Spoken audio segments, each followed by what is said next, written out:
नमस्कार, मी प्रियंका स्वरसाज किचनमध्ये तुम्हा सगळ्यांचं स्वागत करते। बऱ्याच वेळा आपण मुळा खरेदी करतो आणि मुळ्याचा पाला असाच टाकून देतो।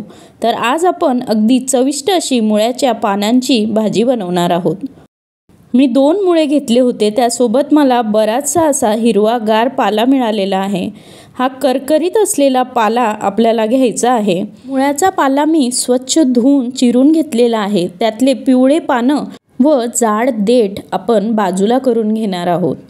यात अगदी कमी इन्ग्रेडियंट्स आपल्याला लागतात। मी इथे 4 ते 5 मिरच्या बारीक चिरून घेतलेल्या आहेत। एक मोठी वाटी बेसन पीठ आपल्याला लागणार आहे। तसेच 5 ते 6 लसूण बारीक चिरून घेतलेले आहेत। एका मोठ्या कढईत मी पाणी उकळवून घेतलं आहे व त्यात आपण मुळ्याचा पाला घालून घेणार आहोत। असं केल्यामुळे मुळ्याचा पाल्याचा उग्रपणा निघून जातो व तो थोडासा सॉफ्ट होतो। हे आपण गरम पाण्यात मुळ्याचा पाला अगदी 1 ते 2 मिनिटं उकळवून घेणार आहोत। मुळ्याचा पाला मऊसर झाला असं वाटलं की आपण गॅस बंद करून एका मोठ्या स्टीलच्या चाळणीत हा पाला ओतून घेणार आहोत व जे गरम पाणी आहे ते आपण टाकून देणार आहोत। यानंतर मी याच्यावर थोडंसं थंड पाणी घालून घेतलेलं आहे, जेणेकरून पालाचा कलर हा जसाच्या तसा राहील।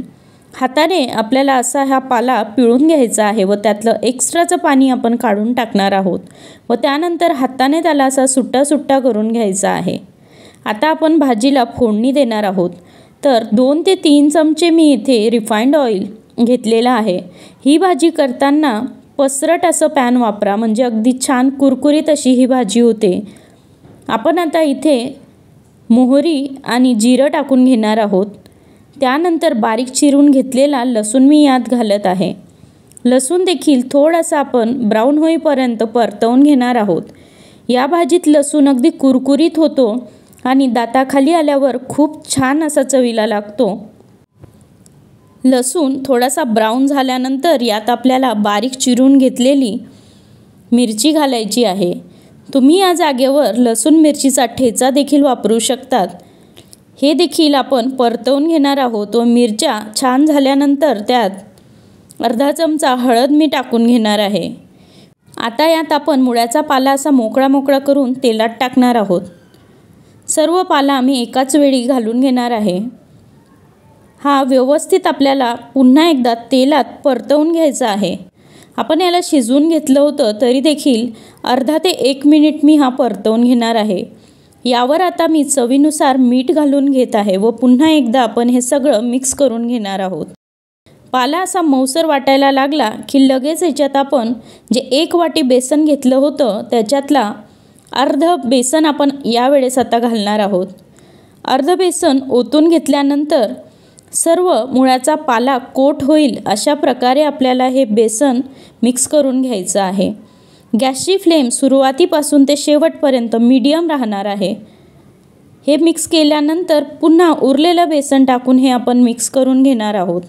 हे असं एकत्रित करून घेतल्यानंतर सुरुवातीला जरा चिपचिपीत असं होतं व जरा एकमेकाला चिकटतं, पण मीडियम फ्लेमवर हे आपल्याला असं कंटिन्युअस 3 ते 4 मिनिटं परतवत राहायचं आहे, जेणेकरून जे आपण बेसन घातलेलं आहे ते भाजलं जातं।